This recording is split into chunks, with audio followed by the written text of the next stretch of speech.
जय मसीह की। मैं परमेश्वर का धन्यवाद करता हूँ कि इस समय इस खुले आंगन में आप प्रभु की स्तुति महिमा करने के लिए इकट्ठा हैं और आप परमेश्वर का वचन सुनने के लिए तत्पर हैं। प्रियो, आज से 2000 साल पहले संपूर्ण मानव जाति को एक निमंत्रण दिया गया था और ये निमंत्रण प्रभु यीशु मसीह ने दिया है। सबसे पहले ये निमंत्रण अब्राहम को दिया गया था। उत्पत्ति उसका 17 अध्याय और उसके पहले पद को। जब अब्राहम 99 वर्ष का हो गया जी, तब यहोवा ने उसको दर्शन देकर कहा, मैं सर्वशक्तिमान ईश्वर हूँ, मेरी उपस्थिति में चल और सिद्ध होता जा। धन्यवाद। बड़ा ही स्पष्ट निमंत्रण है और ये निमंत्रण किसी समाज या संगठन के द्वारा नहीं दिया गया। ये निमंत्रण स्वयं परमेश्वर के द्वारा अब्राहम को दिया गया। और जब परमेश्वर ने अब्राहम को ये निमंत्रण दिया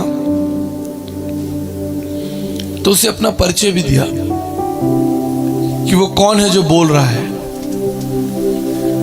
उसने कहा कि मैं सर्वशक्तिमान ईश्वर हूं।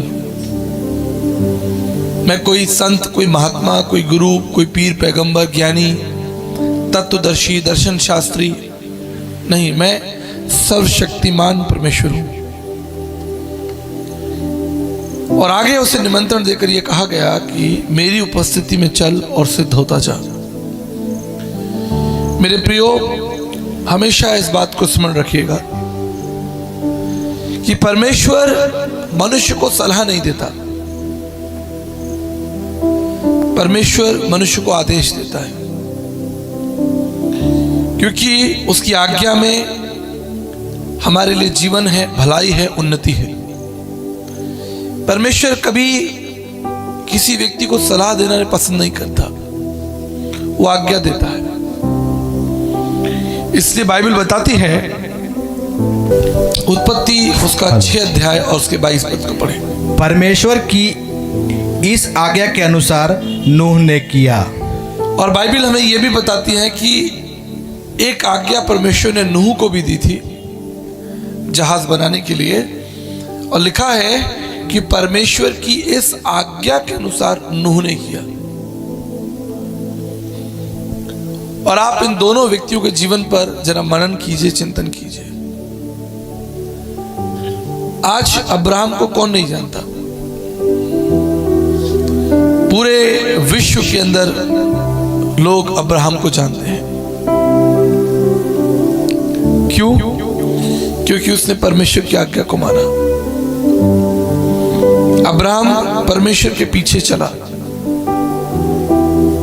और इसलिए क्योंकि उसने परमेश्वर की आज्ञा को माना, परमेश्वर ने उसे विश्वासियों का मूल पिता कहा। आज मेरे और आपके सामने भी यही निमंत्रण रखा गया है, यही आज्ञा दी गई है कि तुम परमेश्वर के पास आओ और अपने जीवन को सिद्ध कर लो। मसीही विश्वास कोई सामाजिक विश्वास नहीं है, कोई राजनीतिक विश्वास नहीं है, कोई धार्मिक विश्वास नहीं है, लेकिन मसीही विश्वास स्वर्गीय सिद्धांतों पर आधारित है। स्वयं स्वर्ग और स्वर्ग की शक्तियां हमारे साथ है। बाइबल बताती है कि जब यीशु मसीह संसार में आए,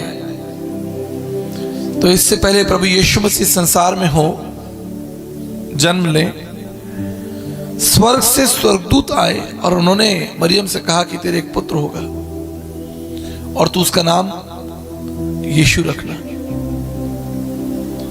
ये कोई समाज की बात नहीं है कि आपके फूफा जी ने, आपके ताऊ जी ने आपके मामा जी ने नाम दे दिया। ये नाम स्वर्ग से दिया गया था, ये आज्ञा स्वर्ग से दी गई थी, ये कार्य स्वर्ग से आरंभ हुआ है। इसलिए आप जिस परमेश्वर की आराधना कर रहे हैं, जिसके गीत गा रहे हैं, जिसकी भक्ति कर रहे हैं, जिसके पीछे आप कई वर्षों से चल रहे हैं, उस स्वर्ग में विराजमान अति सामर्थी और पवित्र परमेश्वर है। और बाइबल कहती है कि उस परमेश्वर ने अपने पुत्र प्रभु यीशु मसीह की संगति में तुम्हें बुलाया है कि तुम सिद्ध हो जाओ। और जब आप प्रभु यीशु मसीह के पास आते हैं, उसकी इस आज्ञा को, इस निमंत्रण को स्वीकार करते हैं, तो इसके बदले में आपको क्या मिलता है? इसके बदले में आपको कोई संसारिक वस्तु नहीं मिलती। कई बार हमारे समाज में लोग कह देते हैं कि भाई मसीह पर विश्वास करने के लिए तुम्हें पैसा मिलेगा, धन मिलेगा। ऐसा नहीं। अगर आपको याद हो, जब उस फाटक पर वो लंगड़ा बैठा था,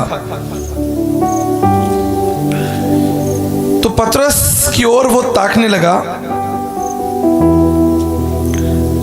और उसने पतरस की ओर देखकर कुछ चाहने की इच्छा रखी। प्रेरितों के काम 3 अध्याय और उसके 3 पद से पढ़े, 3, 4, 5, 6 पद पढ़े। प्रेरितों के काम 3 अध्याय 3 पद से पढ़े। जब उसने पतरस और यूहन्ना को मंदिर में जाते देखा, हाँ जी, तो उसने भीख मांगी। एक लंगड़ा जो मंदिर के फाटक के बाहर बैठा है, अयोग्य है, दूसरों की दया, दूसरों की करुणा या दूसरों के धन पर आश्रित है, लाचार है, कमजोर है, अयोग्य है। और ऐसा लाचार, कमजोर, अयोग्य व्यक्ति दूसरों की सेवा और करुणा पर निर्भर है। और बाइबल कहती है कि उसने पतरस को देखकर कुछ पाने की आशा रखी। पढ़िए। जब उसने पतरस और यूहन्ना को मंदिर में जाते देखा, तो उसने भीख मांगी। पतरस ने यूहन्ना के साथ उसकी ओर ध्यान से देखकर कहा, हमारी ओर देख। अतः वह उसने कुछ पाने की आशा रखते हुए उसकी ओर ताकने लगा। देखिए, इस रहस्य को समझ लीजिए। ये जो लंगड़ा भिखारी है, ये पतरस और यूहन्ना की ओर ताक रहा है। और आप जानते हैं कि ये किस चीज के लिए ताक रहा है, इसे क्या चाहिए, व्हाट इज हिज नीड। तब पतरस और यूहन्ना उसकी आवश्यकता को जानते थे, और उसकी आवश्यकता को जानने के बाद में भी उन्होंने उसे वो नहीं दिया जो वो चाहता था। वो क्या चाहता था, आगे वचन में लिखा है, 6 पद पढ़े। तब पतरस ने कहा, चांदी और सोना तो मेरे पास है नहीं। आप इसे ध्यान से समझ लीजिए। पतरस ने कहा कि चांदी और सोना मेरे पास नहीं है। वो लंगड़ा भिखारी क्या चाहता था? वो लंगड़ा भिखारी जो है वो पैसा चाहता था, चांदी सोना चाहता था। लेकिन पतरस ने स्पष्ट कर दिया कि चांदी और सोना मेरे पास नहीं है। हम किसी को पैसा देकर मसीह के विश्वास को जीतते नहीं,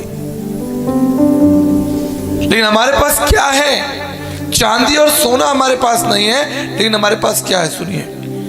परंतु जो मेरे पास है वह तुझे देता हूं। मेरे पास जो है वो मैं तुझे देता हूं। आगे, यीशु मसीह नासरी के नाम से चल फिर। Hallelujah, hallelujah, hallelujah. चांदी और सोना तो मेरे पास नहीं है, लेकिन मेरे पास क्या है? मेरे पास प्रभु यीशु मसीह है। आप जानते हैं बाइबल कहती है, और तब उसने दाहिना हाथ पकड़कर उसे उठाया और उसके पाँव में बल आ गया और वो उछलकर खड़ा हो गया और चलने फिरने लगा और परमेश्वर की स्तुति करने लगा।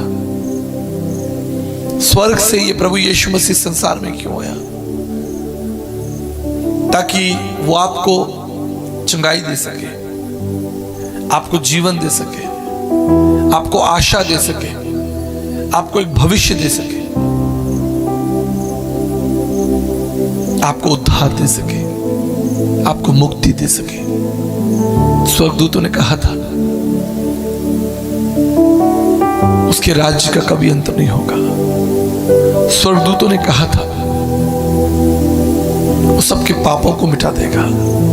उसका नाम इमैनुअल होगा, अर्थात परमेश्वर तुम्हारे मध्य में। मेरे प्रियो, आज वही प्रभु यीशु मसीह आपके जीवन के द्वार पर खड़ा है। प्रेरितों के काम 3:20 में लिखा है कि वो द्वार पर खड़ा खटखटा रहा है। उसने द्वार को तोड़ा नहीं। What a gentle God we have। कितना प्रेमी, कितना दयालु है कि वो आपके जीवन के द्वार पर खड़ा खटखटा रहा है। वो आपके द्वार को तोड़ कर आ सकता है। बाइबल कहती है वो सर्वशक्तिमान परमेश्वर है। उसने अब्राहम से कहा था कि मैं सर्वशक्तिमान परमेश्वर हूं। वो आपके जीवन को, द्वार को तोड़कर आपके जीवन में, आपके घर में प्रवेश कर सकता है। लेकिन वचन कहता है एक मित्र के समान आपके द्वार पर खड़ा खटखटा, यदि तुम द्वार खोलोगे तो वो तुम्हारे भीतर आएगा। पवित्र शास्त्र बाइबल में 3 लोग हैं जिनके बारे में मैं आपसे बात करना चाहता हूं। 3 महत्वपूर्ण लोग। पहला नाम निकोदेमस, जिसके बारे में आप जानते हैं यूहन्ना 3 निकाल लेंगे। यूहन्ना 3, इसके बारे में एक अच्छी बात लिखी हुई है। लिखा है कि ये फरीसियों का, यहूदियों का सरदार था। ये कोई साधारण व्यक्ति नहीं था, ये बुद्धिजीवी व्यक्ति था। ये व्यवस्था को जानता है, कानून को जानता है, धर्म दर्शनों को जानता है, रीति रिवाजों को जानता है, और बहुत सी जो धार्मिक विचारधाराएं हैं उनका ये सरदार है। उन्हें समझता है।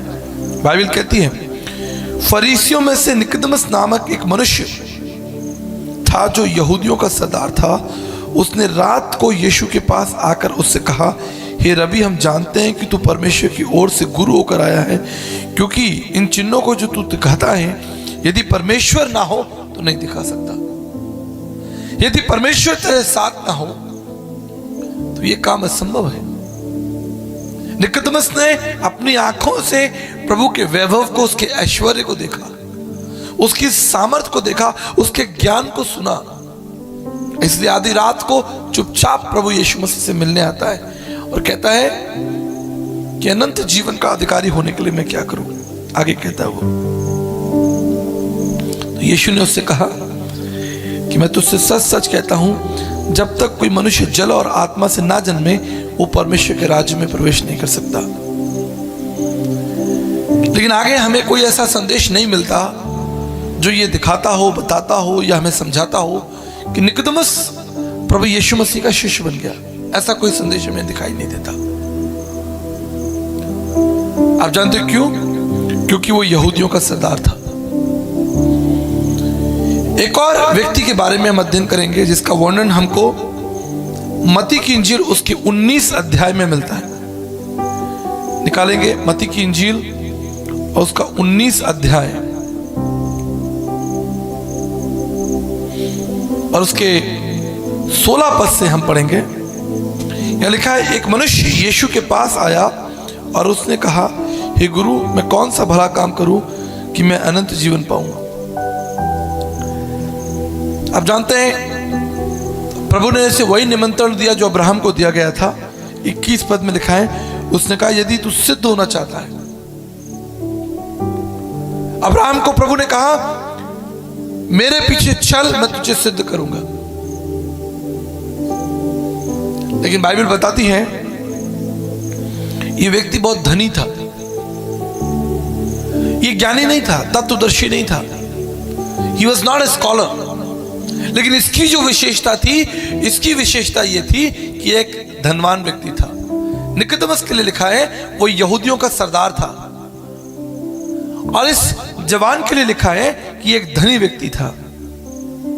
बाइबल कहती है प्रभु यीशु मसीह ने उसकी तरफ देखकर कहा, उससे प्रेम किया प्रभु ने, उसकी तरफ देखकर उससे बातचीत की, और बाइबल बताती है कि वो एक धनी व्यक्ति था, और उसके सामने भी यही निमंत्रण रखा गया, यदि तू सिद्ध होना चाहता है, जीवन के मुकुट को प्राप्त करना चाहता है, उस परम धाम में प्रवेश करना चाहता है, उस अनंत लोक में प्रवेश करना चाहता है, मेरे पीछे चल। लेकिन आप जानते हैं क्या हुआ? 22 पद में लिखा है, पढ़िए 19-22, मत्ती 19-22। परंतु वह जवान यह बात सुनकर उदास होकर चला गया, क्योंकि वह बहुत धनी था। बहुत धनी था। आपने दो व्यक्तियों के बारे में अध्ययन किया। पहला निकोदेमस जो बहुत ज्ञानी था, तत्वदर्शी था, सिद्धांतों को, धार्मिक दर्शनों को, तत्व दर्शनों को समझने वाला व्यक्ति था। और दूसरा व्यक्ति जो है वो धनवान है।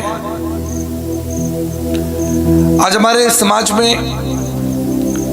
मनुष्य दो चीजों के द्वारा संचालित हो रहा है, दो शक्तियां उसको संचालित कर रही हैं।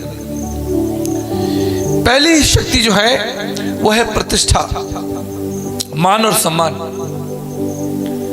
हर एक व्यक्ति मान और सम्मान, आदर और महिमा चाहता है। आप किसी कार्यक्रम में जाएं और वहां आपको सम्मान ना मिले, शायद आप उठकर वापस चले जाएंगे। आप एक सम्मानित व्यक्ति हैं और आप सबसे पीछे बैठे। आप एक सम्मानित व्यक्ति हैं, आपको हार नहीं पहनाया गया, आपका नाम मंच से नहीं लिया गया, आपके स्वागत में कमी हो गई, आप प्रतिष्ठित हैं। दूसरा और दूसरी शक्ति वो है धन। धन आज मनुष्य को संचालित कर रहा है। धन मनुष्य के जीवन का केंद्र हो गया। आज मनुष्य के सारे प्रयास जो हैं वो धनवान होने के लिए हो रहे हैं। बाइबल कहती है तुम धनवान होने के लिए मेहनत नहीं करना। आकाश की चिड़ियों को देखो, ना बोते ना काटते हैं, फिर भी यहोवा परमेश्वर उन्हें खिलाता है। परमेश्वर आपकी आवश्यकता को जानता है। बाइबल कहती है कि इससे पहले उसने संसार में मनुष्य को बनाया, उसने मनुष्य की सारी आवश्यकताओं को बना दिया। परमेश्वर आपकी आवश्यकताओं को जानता है। वो परमेश्वर आपकी रचना को जानता है। आपके भविष्य की चिंता करने वाला परमेश्वर है। आपको आपके भविष्य की चिंता करने की आवश्यकता नहीं। यदि परमेश्वर आपके साथ है, स्वर्ग और पृथ्वी को बनाने वाला सृजनहार परमेश्वर आपके साथ है, आपको चिंता करने की आवश्यकता नहीं। आपको सिर्फ आवश्यकता है उस निमंत्रण को स्वीकार करने की, उस आज्ञा को मानने के लिए। हम तीसरे व्यक्ति के बारे में अध्ययन करने जा रहे हैं, जिसके बारे में लूका 19 में लिखा है, और इस व्यक्ति का नाम है चुंगी लेने वाला जक्कई। और इसके बारे में दो बातें लिखी हैं। लूका उसका 19 अध्याय और उसके पहले और दूसरे पद को मैं आपके लिए पढ़ रहा हूं। वो यरीहो में प्रवेश करके जा रहा था।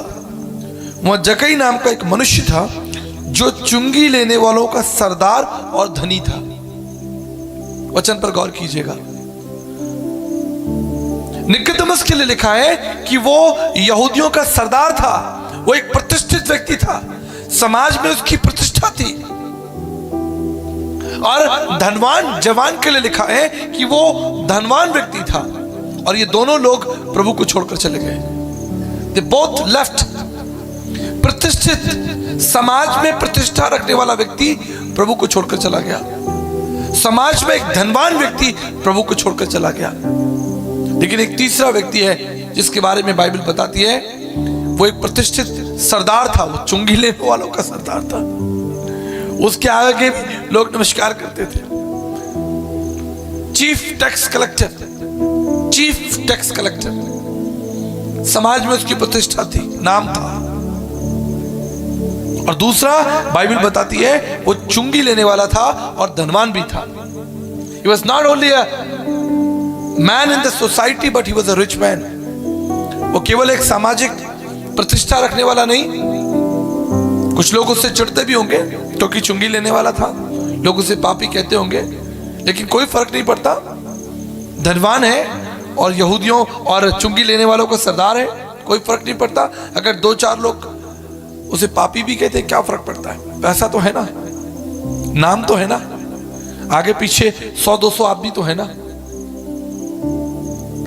और इसकी मुलाकात प्रभु यीशु मसीह से हुई और आप जानते क्या हुआ? इसने अपनी प्रतिष्ठा और अपना धन दोनों प्रभु के सामने रख दिया।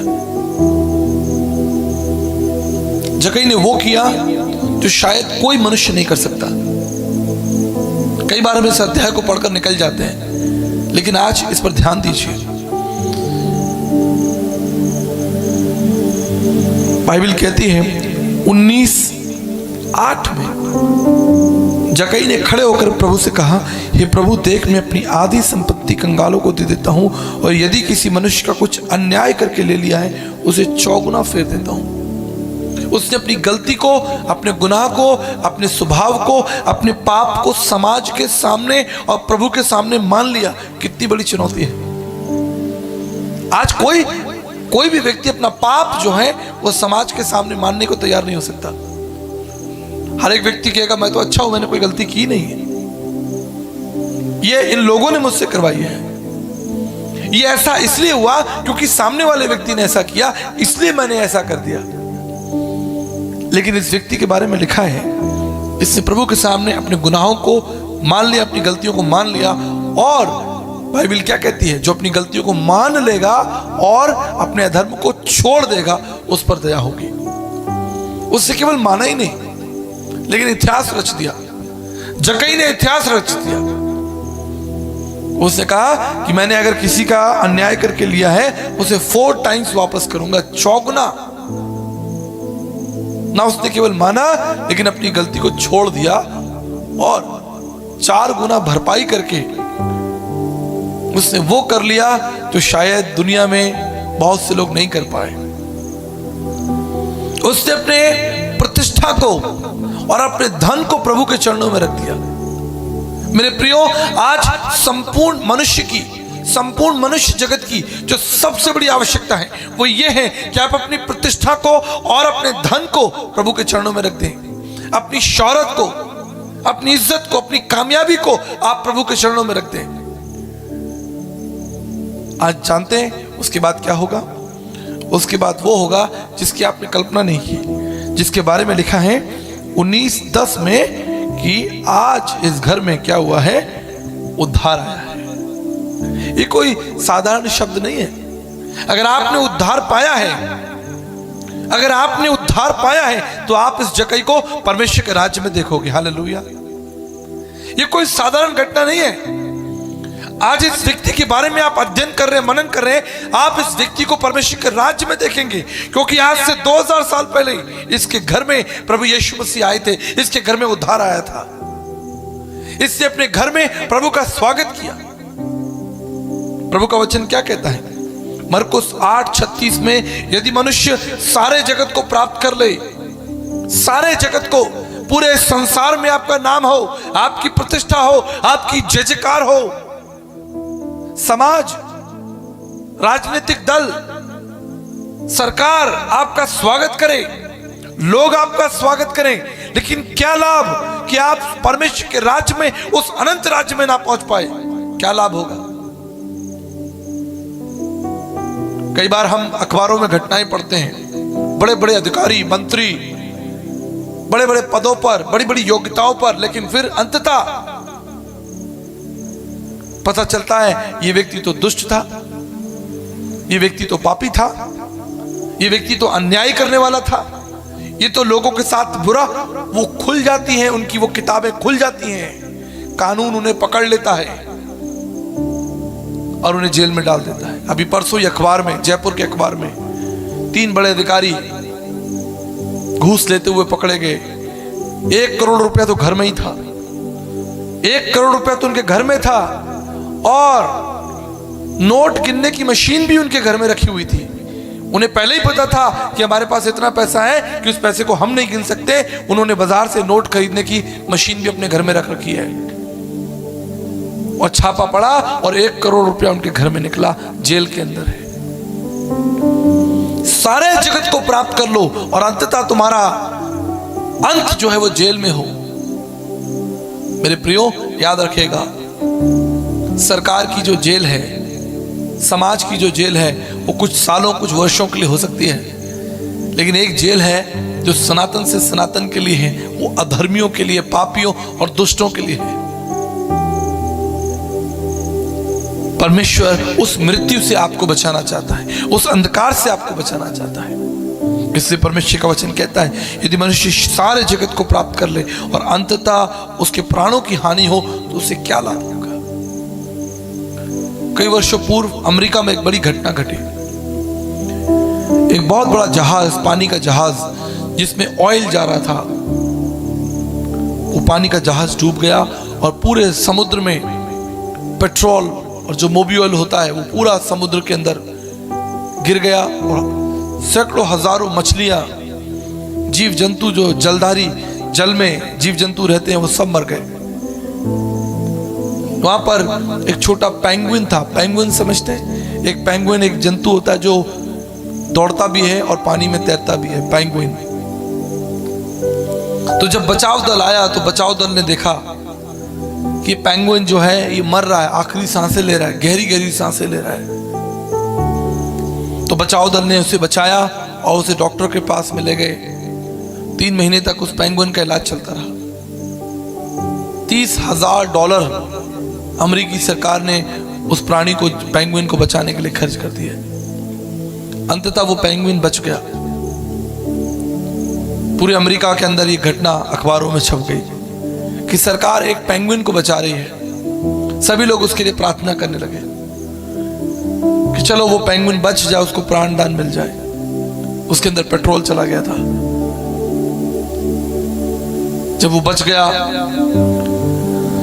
तो बचाव दल ने निर्णय लिया कि इसको दोबारा समुद्र में छोड़ दिया जाए, क्योंकि समुद्र ही उसके लिए जीवन है, उस समुद्र का ही प्राणी है।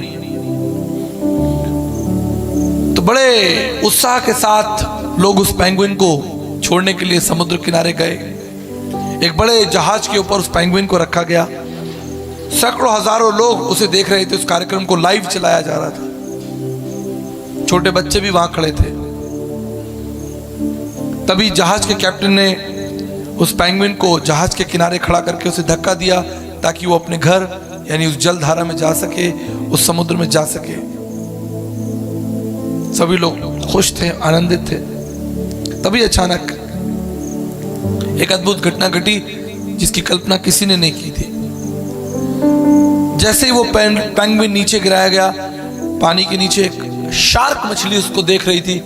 जैसे ही उसको गिराया गया, वो शार्क मछली ने उस पेंगुइन को खा लिया। 3 महीने और $30,000 नष्ट हो गए। बाइबल कहती है कि मनुष्य सारे जगत को प्राप्त करे और अंततः उसका प्राण जो है वो नरक में जाए, तो मनुष्य के जीवन का क्या अर्थ है, क्या लाभ है। इसलिए यीशु मसीह संसार में आया, एक निमंत्रण देने के लिए कि उसके पीछे आओ और जीवन के उस मुकुट को प्राप्त करो। मेरे प्रियो, आज अपने आप से एक सवाल पूछिए,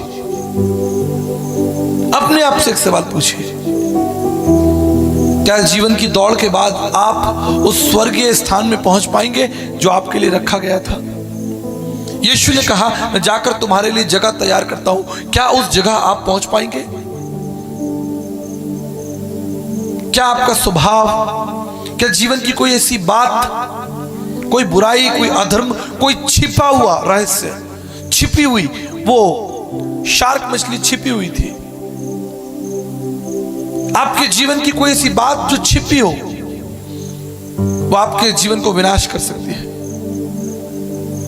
आज समय है हमारे पास, आज हमारे पास समय है कि हम परमेश्वर की उस आवाज को, उस निमंत्रण को, उस आज्ञा को जाने जिसमें हमारे लिए जीवन है।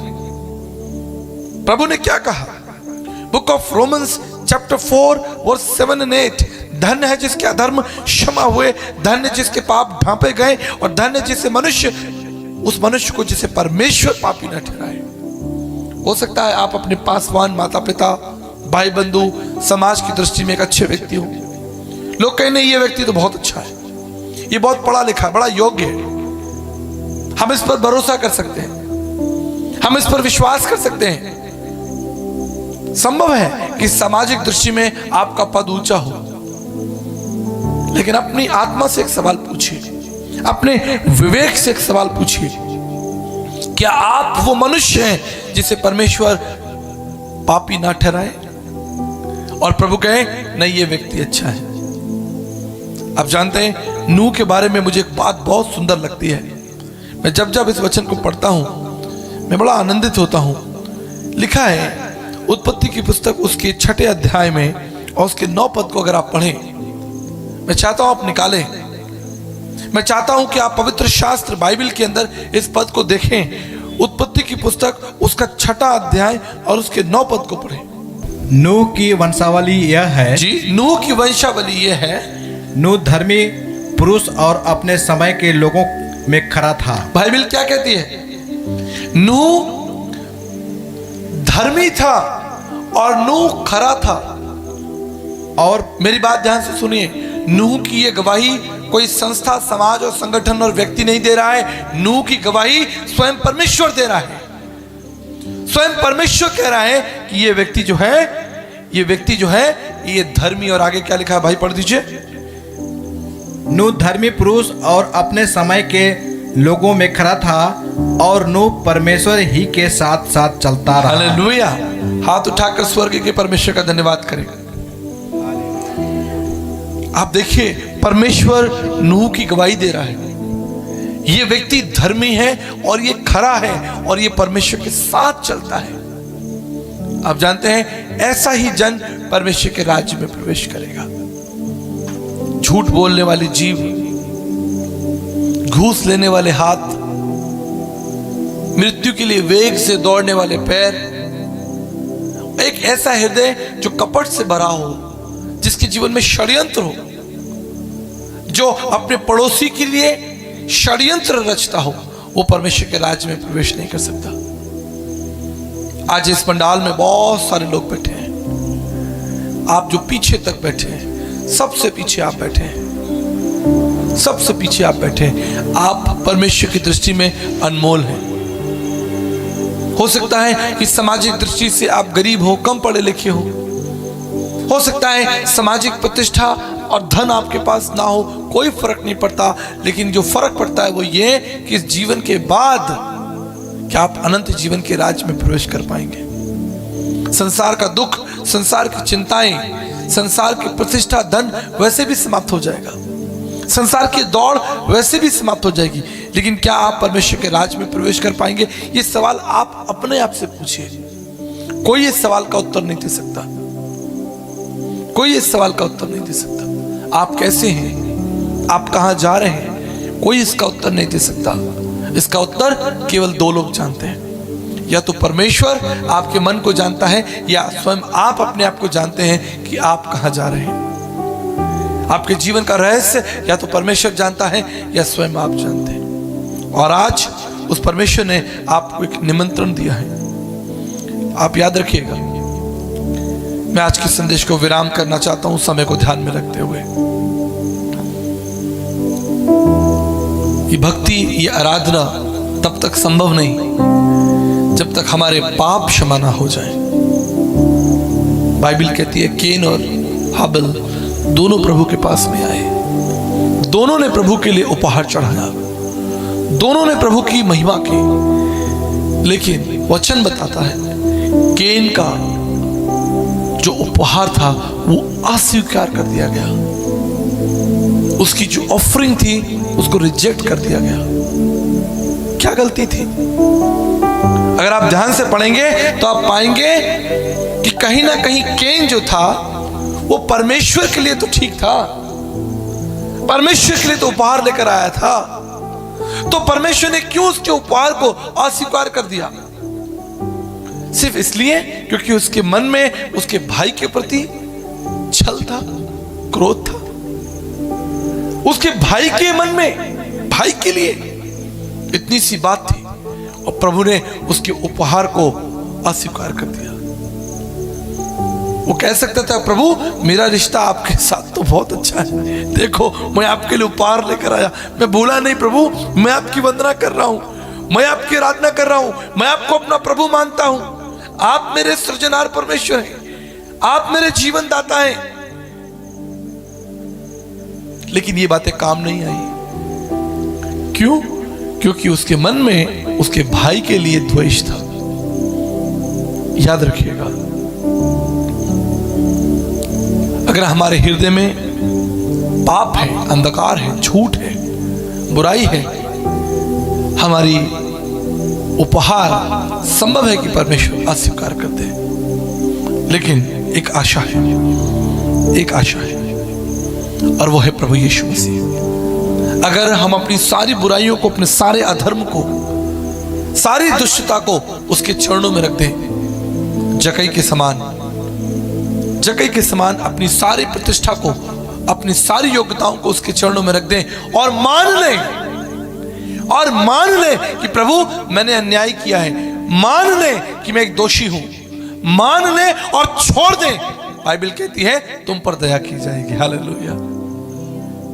और जिस तरह जकई के लिए प्रभु ने कहा, यह भी अब्राहम का एक संतान है, बेटा है, और आज इस घर में उद्धार आया, प्रभु आपके लिए भी कहेगा कि मेरा बेटा है, ये मेरी बेटी है, ये मेरे लोग हैं। मेरे प्रियो, आज प्रभु गंभीर है, क्या आप गंभीर हैं? याद रखिएगा मेरी बात। क्रूस के अंदर दो लकड़ियां होती हैं, एक लकड़ी जो आपका परमेश्वर से संबंध बताती है, और दूसरी लकड़ी मनुष्य से मनुष्य का संबंध। आपका संबंध आपके माता पिता से कैसा है? आपका संबंध आपके भाई बंधुओं से कैसा है? आपका संबंध आपके परिवार और रिश्तेदारों के साथ कैसा है? आपका संबंध आपके पड़ोसियों के साथ कैसा है? संभव है कि कोई व्यक्ति चर्च जाए, मंदिर जाए, गुरुद्वारा जाए और अपना संबंध परमेश्वर के साथ ठीक कर ले, लेकिन यह संबंध तब तक स्वीकार नहीं किया जाएगा जब तक मनुष्य के साथ आपका संबंध ठीक ना हो। जकई ने कहा, मैंने अन्याय किया है और इसलिए मैं इन मनुष्यों को 4 गुना भर दूंगा, 4 टाइम्स। आज आपका संबंध आपके भाई के साथ कैसा है? आपके पड़ोसी के साथ कैसा है? आपके रिश्तेदारों के साथ कैसा है? आपके परिवार में आपके बच्चों के साथ कैसा है? आप याद रखिएगा, परमेश्वर वहां से काटता है जहां उसने बोया नहीं है। कैन आया, बोला प्रभु उपहार ले लीजिए, बोला नहीं लूंगा, क्योंकि तेरे मन में तेरे भाई के प्रति द्वेष है, नहीं लूंगा। लेकिन देखिए जकई के जीवन को देखिए, वो खड़ा हुआ और उसने मान लिया, न केवल माना लेकिन उसने छोड़ दिया, और प्रभु की कृपा उसके ऊपर हुई। आज यही कृपा प्रभु आपके लिए करना चाहते हैं। जिस तरह प्रभु ने कहा कि मेरा बेटा है, ही इज माई सन,